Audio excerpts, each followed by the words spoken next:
অবৈধভাবে বাংলাদেশে যাওয়ার আগেই তাড়ালি সীমান্তে আটক এক বাংলাদেশি নাগরিক। আপনারা দেখছেন সেই বিশেষ মুহূর্তে ধারণকৃত ভিডিও চিত্র আজকের স্বপ্নগর পত্রিকার অনলাইনে। এখন শুনুন বিস্তারিত।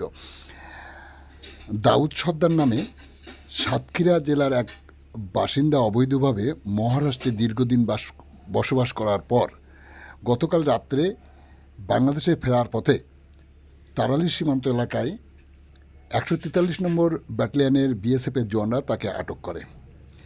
জিজ্ঞাসাবাদের পর তুলে দেয় শৈলপুর থানার পুলিশের হাতে। পুলিশ তাকে গ্রেপ্তার করে।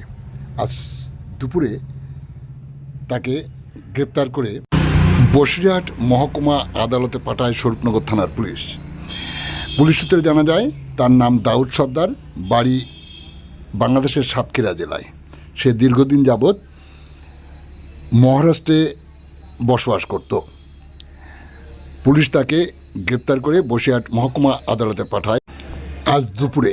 আপনারা দেখছেন সেই সময়কার বিশেষ মুহূর্তে ধারণকৃত ভিডিও চিত্র আজকের স্বপ্নগর পত্রিকার অনলাইনে।